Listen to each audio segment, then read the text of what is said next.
when I don't need a man to pay a bill, I don't need him to do, and I only need him to be. I need him to be vulnerable. I need him to be committed. I need him to be honest. I need him to be trustworthy. I need him to be open. I need him to be transparent. When I need him to be the man versus needing something from the man, it just makes that relationship a whole lot more accountable and a whole lot more mature.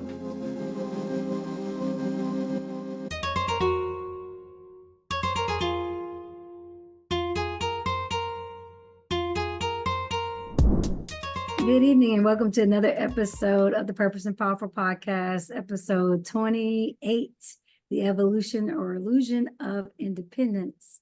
I'm Erica Lester, your host here, along with my esteemed co-host, The real Jabril Wilson. Wonderful. Good to see you, Jabril. Same here. Thanks so much. Happy Sunday. Happy Sunday to you as well. Thank you very much. So this episode, we're going to dive deep into the journey of successful independent women who achieve their goals and dreams, but find themselves navigating the complex world of relationships, where independence has gotten you this far in your career, has gotten you this far in your life in general. But when it comes to being in romantic relationships, that independence can cause a problem if you don't watch it. What questions do you have? Well, for you, I definitely want to not attack you, but just find some things out. And how has your independence, Erica, contributed to your success? And what benefits have you enjoyed because of your success? So me personally, that's what you're asking. Yes. Independence has allowed me to thrive, not being attached in most instances. So I'll describe myself independent in terms of my personality, my way of life, and then also in an attached versus detached situation. So in my personality, I've always been very independent because it's just who my mom has raised me to be, to kind of be independent in thought, word, deed, have my own thoughts. It's helped me thrive in my success because having to think on your feet, having to deal with things independently. I'm a free thinker. I work independently. I develop my own independent process to things. I do, research. I do continued professional education, all those things. But I still have to take that information, sift it, figure out my way of approach. And then because I make everything personable in my profession, that independence serves me well. Now, in a detached versus attached perspective, in terms of relationship, being independent and single has helped me also thrive because I work a lot of late nights. I travel a lot. I do a lot of things that if someone that was really expecting me to work more of an 8 to 5 and be very available, I would not be able to give them that. So, but because I can work the hours that I do and I can travel the way that I do, I really don't have a hard stop, if you will, when it comes to accepting opportunities, expanding in my business, or saying yes to things that I would normally have to and should discuss with someone else. So that's how it's helped me. Right. So that also helps you with your purchasing decisions because it's yours. If you want to buy it, you can buy it. You can buy more than one unapologetically. And you can, I guess that's a nice thing. I mean, being independent. However, how is that independence conflicted with maybe some times when you may want somebody to lead you, or just imagine if somebody said, hey, you don't even need to get that. I've already taken care of it. So do you ever find yourself where the independence is sometimes a conflict, where you just want to be treated, not you doing it, but somebody else treating you like a lady and things that you would truly deserve out of life from your mate? Absolutely. So the independence can cause a conflict sometimes when men that are not used to someone like myself that is so self-assured, so self-confident, so self-sustaining, so soul providing, right?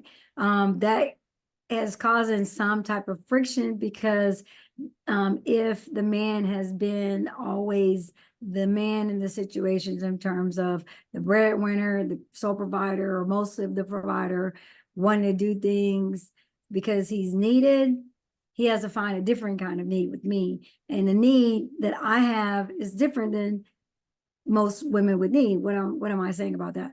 I always say this even to women that I counsel and things like that is if the man is looking to do what he's always done with who he's always been with, that might cause issues for him when it comes to me. See, I don't need a man to pay a bill. I don't need him to fix my car. I don't need him to wash my car. I've developed in my independence a system for myself. For example, the car washing. They come to my place of work, they detail my car and take it off from like 7 to 3, bring it back. It's out there, bring the keys in, pick up the check from the front desk. They're on their way. I meet them at like 7 a.m. in the morning. Okay, so when it comes to taking me to dinner, I will most likely have gone a lot of places that I was interested in being a foodie, that he would have to be very creative where he wanted to take me. And another thing, if he wanted to do something special, because I do special things for myself all the time, spa trips, day trips, vacation trips, different things like that. He'd have to be very creative. And I would never be in a position to not be accepting, because I think sometimes women could be so independent that they're like, they don't want to accept a gift or something, or they have a high expectation for somebody outside of themselves, and recognizing that A, they don't have to do anything for you at all, and B, appreciation goes a long way. So when I don't need a man to pay a bill, I don't need him to do, and I only need him to be. I need him to be vulnerable. I need him to be committed. I need him to be honest. I need him to be trustworthy. I need him to be open. I need him to be transparent. When I need him to be the man versus needing something from the man, it just makes that relationship a whole lot more accountable and a whole lot more mature. But That was strong. That was strong. Be the man. yeah, Right. so For but sure. it has been because, like I said, when a man is used to doing stuff, it's hard for men to adjust to finding their way with me. And I've experienced that before. They're like, well, you don't ever need anything. You don't need me. I'm like, I do need you.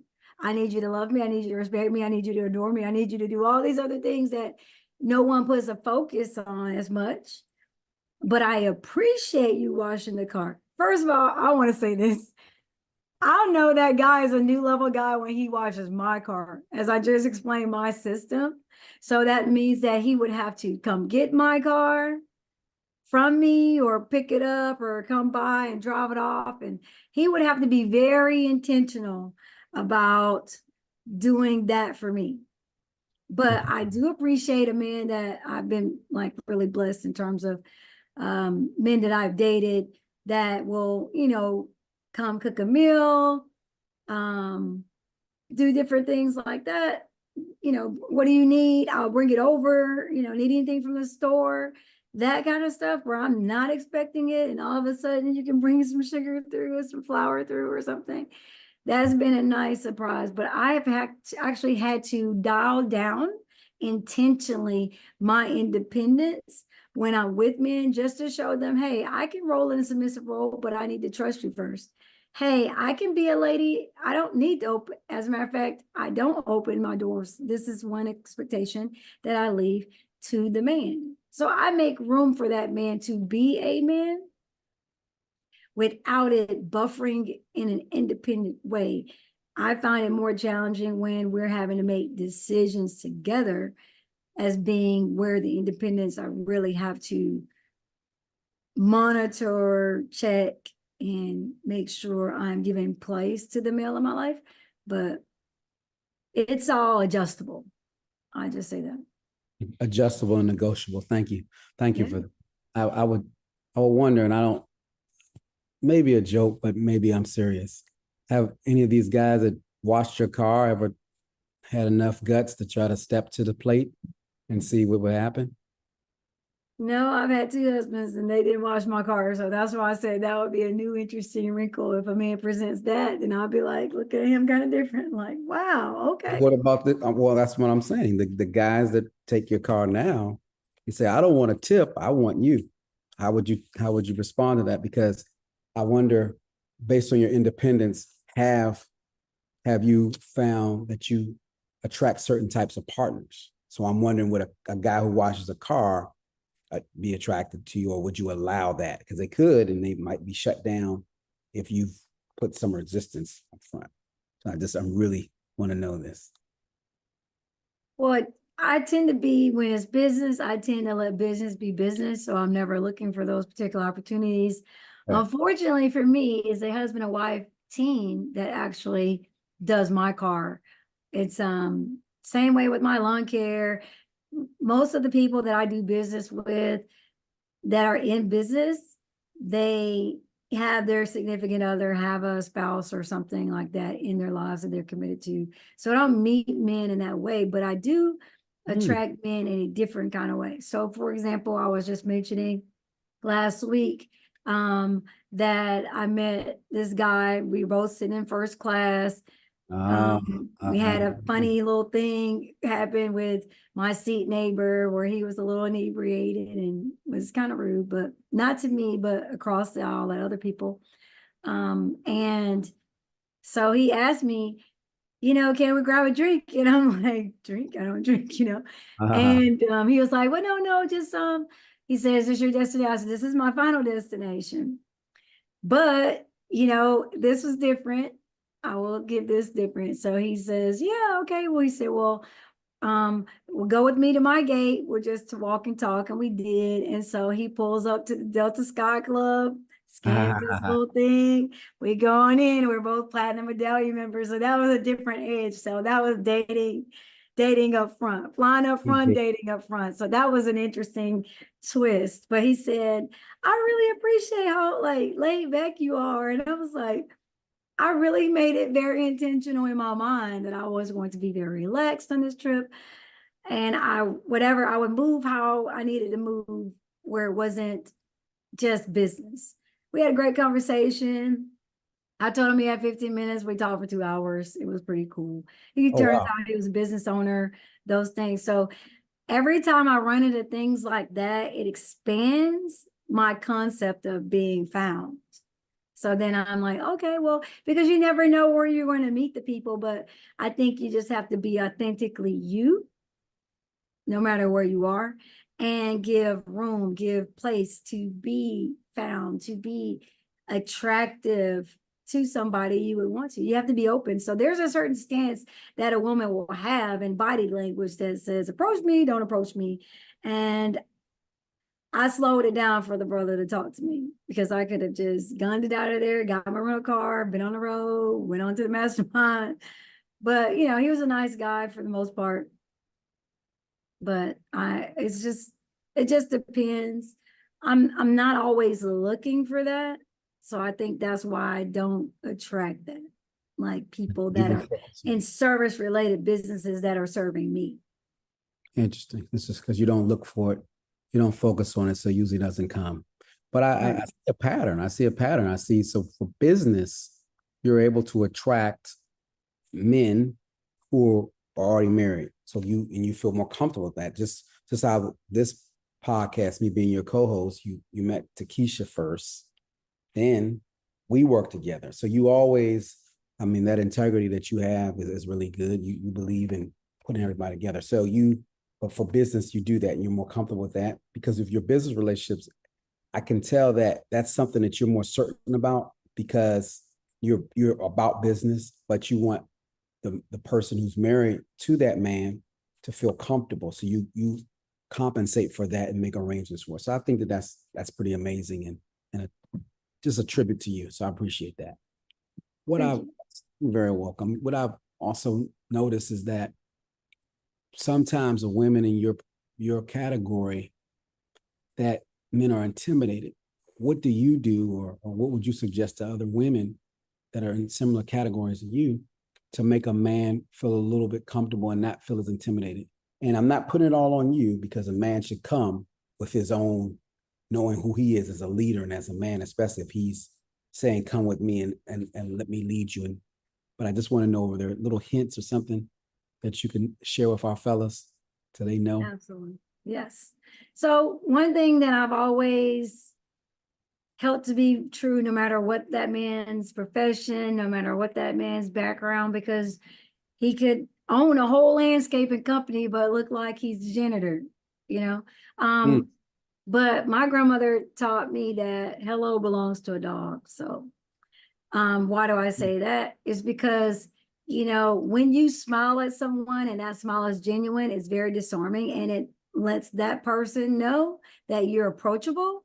Now, depending upon the day, what they see you driving, what they see you wearing, how they see you carrying yourself, that would elevate whether or not that man felt confident within himself enough to approach you. So when I'm just being business and I don't want to be bothered, I'll still smile, but you could tell business, all business. But I would say, you know, just relax. If I can grab something that you say at times, I'm just like, just relax. Like I said, when I wasn't even trying to meet anybody when I got on that flight. I was just saying, you know, I'm just going to relax because this is my time for me. You know, I'm already at the airport. I've already loaded my bags. I'm a captive person until the next 52-minute flight time, right? But I would say to just relax, because who you're trying to be found by, the characteristics in the man you're looking for, they are out there. And then not being afraid to say no. You know, if the man does not fit the bill, you don't have to go back and forth saying, you know, I really appreciate it. Can I have your number? No, I don't think that's necessary, but I do appreciate meeting you. So, and that was interesting. We texted back and forth for a couple of days, and he never called me on his own. He did ask me if he could call me, and I said sure. And that has happened. But we're both business owners. But I was never putting stock in it. Like I'm waiting for his call. It was a nice moment. It was a good pastime. Yeah, 2 I'm hours. not waiting for his call. It's fine. Next, It's cool. So everyone hears that she's still available and approachable. So I'm just giving a plug.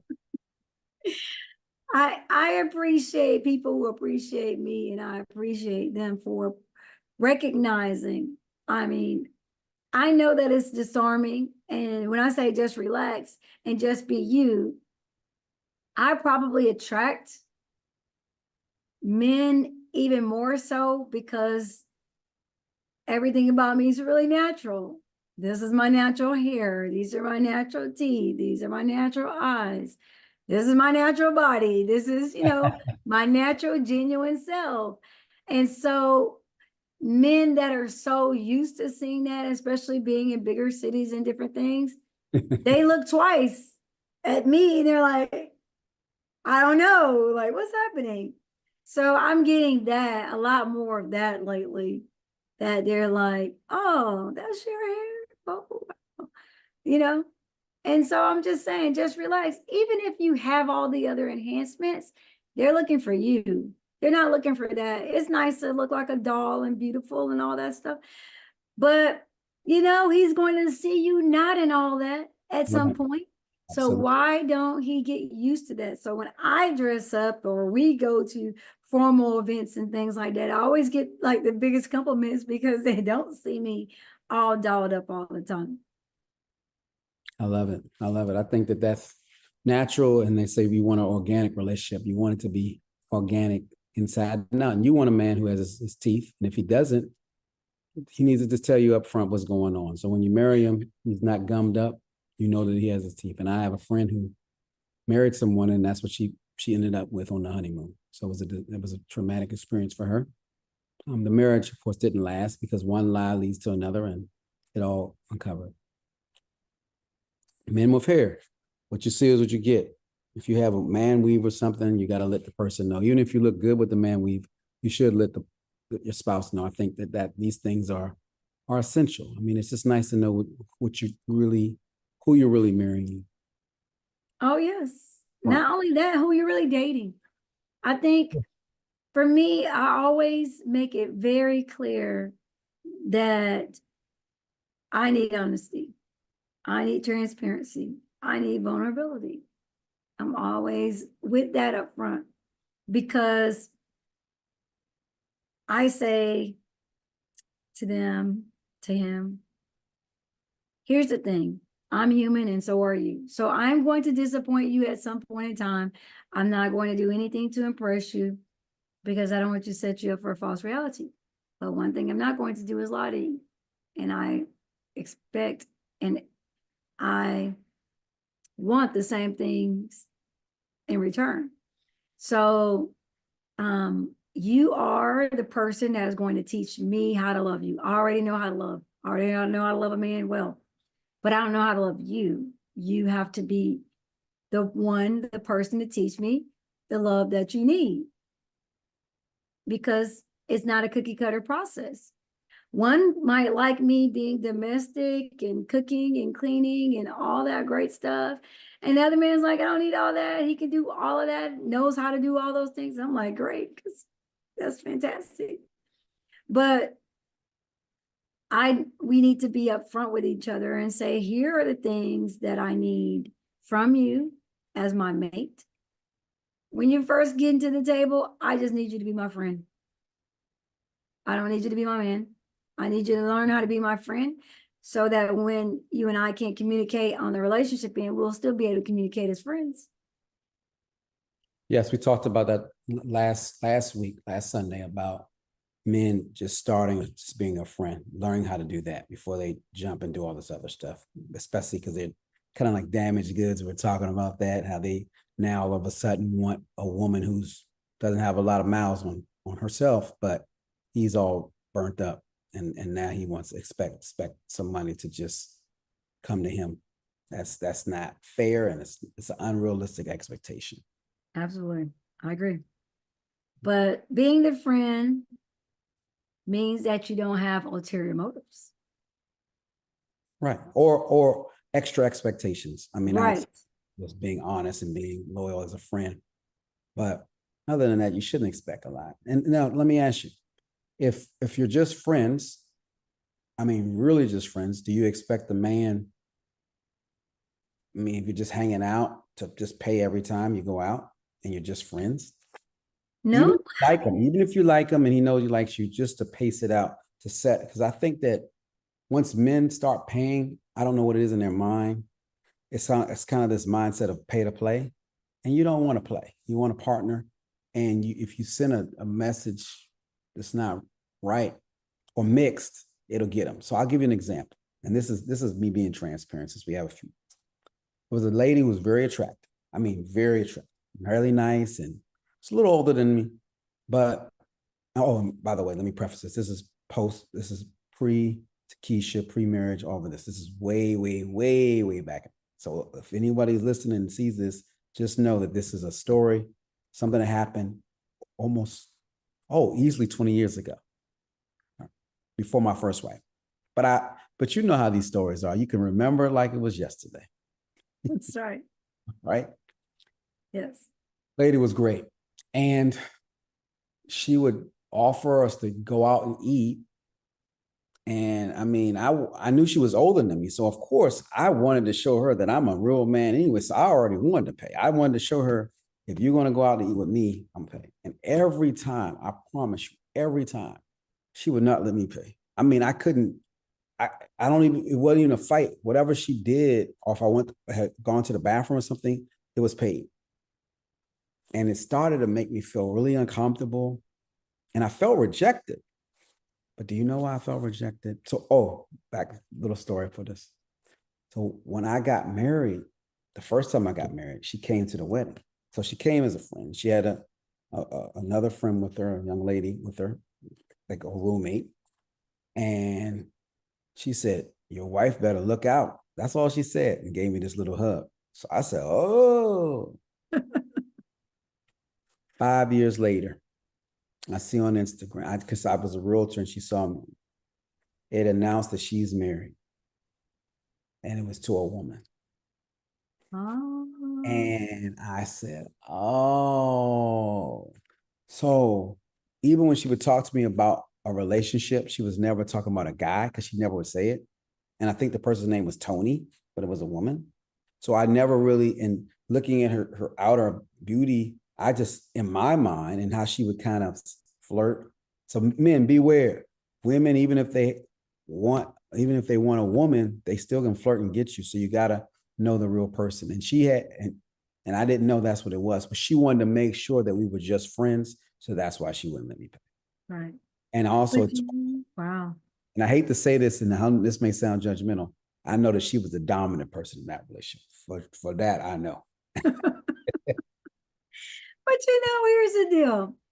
She could have just said that, Jabril, I don't want you to pay because I don't want it to be taken out of context that we're more than friends. And if she had had the conversation with you, then you both would have just rotated who was paying and kept it moving. Plus, she had this other person that I'm telling you that I would have dated, and she could have hooked me up. I just did, so I didn't want to go either way and mess myself up. But I would have asked for the hookup if we were going to be homies. But with those kind of things, you just don't know. But hey, I mean, that's how it is. So I just want to say that a takeaway from this, if anybody hears this, is men, don't matter how powerful or glorious this woman looks as an independent woman, she's still a woman, she's still a human, and she's by herself. And years ago, she was a little girl trying to figure it out, and maybe still trying to figure it out. So don't let the accolades and the independence outer, they all still have needs. It may not be monetary, but it's definitely necessary, whatever those needs are. And our job is to listen, not assume, and find out how to love that woman or your woman based on what her needs are. That's it. I have a final question for you. Come on. What are some misconceptions men have about independent women that keep them from wanting to approach a woman? Like, what makes them intimidated by independent women? Or what are the perceptions that men have about independent women? I'll tell you some of them. I mean, I'm gonna go deep. I mean, this is even though it's a Sunday, I got to go deep. But one thing is, they feel that they're more masculine, quote unquote, could be crazy, could be confrontational, won't be willing to lead, can have a harsh tongue. This is just the idea, the stereotype. That's whether you're African American, no matter what race. These are just how people see it. Could take you for everything. Impatient, controlling. The same things that men we're accused of. You're thinking now you met your match, and this is a person who just has hair and a pretty smile. So everything combative and will punish you. So that could be sexually, or may say, because I have this and that, I don't have to do all the tricks and all of that because that's not what I need to do. So that sexual component is huge when men look at women who are independent, because they're not looking at that woman as in a sexual way, as opposed to more as they got to compete with her or fight with her. So you don't think about the bedroom. You don't know if she'll even give you what you want. And that is why you've seen when men cheat, you see some of the women that he might be the woman at the chickens, the carry out, because you see the difference. It's night and day, the lover versus the wife. Right. Oh yes, that's what they see. So one thing is they don't feel that woman will be the quote unquote in the bedroom because of all of the other things she quote unquote has to offer. Interesting. I don't know if you've ever heard that, but I'm just telling you. But the locker room says. Well, that's why you're here, to help us navigate what are men even thinking about, right? That's right. That's right. But I want to know what you think in terms of or sharing with them. I mean, this is a great episode, but I want to know, or you tell them, because I know what they have to look out for this next Sunday. Well, next Sunday, we are going to do a replay episode. And our replay episode, which will be It should be Sunday. Sunday. It would be, let me check the calendar. Let's make sure we have it on track because it will be Sunday the 1st. Yeah, September 1st. It'll be a replay episode of episode 17, Dating Abroad. Oh, okay. I remember you had a story for that. So there's, Oh, definitely. Dating abroad there. So get ready. well, what I will say, my closing reflection, I would say, this is for the independent women as well as the men that are looking to possibly approach an independent woman. So for all my independent ladies, it's okay to be independent. Independent serves us well in business, in career, in life in general with friends. It helps us navigate. It helps us regulate emotions and feelings. But here's where that can get you into some problems. If you want a man to lead, you have to be the lady. You can be the leading lady, but you cannot be the leading man. That's right. So just as tough as we can be just as soft, and we should want to be. It makes when I've had men in my life, it makes them feel really good when I let them be the hero. Really good. And I like him being the hero. I love him opening the doors, every door.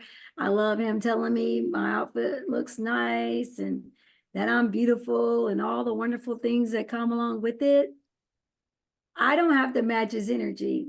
I just need to match the love. Interesting. And respect him, because that's all we really want more is respect. You want the love and nurturing. And we want love and respect too, but it's that tug of war that we take ourselves to run unnecessarily. As a matter of fact, the more independence you show, he's going to have a hard time trying to find where he fits.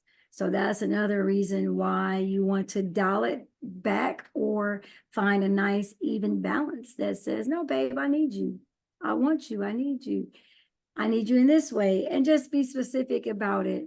Like he's going to do some things wrong, and so are you. But for the things that he does right, highlight those things so you can see more of it. And the things that you want him to do, nagging is not going to get him there. That's right. It's not. So combative, all the negative connotations that Jabril spoke about. We have a way of being those things in different times and different spaces. So it's just something to be mindful of. And, we've come from various different backgrounds and been through various different things. Just remember, the man you used to date is not the man you're dating right now. So if you're in a healed place, you can recognize when you have something better. And for my men, I would say, don't come rushing in trying to save the day, Captain Save One. Every woman doesn't need to be saved, but every woman needs to be loved. That's right. Remember that. Every woman doesn't need to be saved, but every woman needs to be loved. And may I have the last word? Of course. All right. Well, thank you so much, Erica, for this wonderful podcast. And it's the Real Jabril, co-host, and we would love for you to subscribe now to the Purpose and Powerful podcast on YouTube or a surftheside.com website, TikTok, or our Facebook page. And if you can't make it live or missed a previous episode, that's okay. Just listen to the Powerful Podcast on Apple Podcasts, Amazon Music, or Spotify. And we'll see you soon. Have a wonderful evening. You too. Good night. Thank you.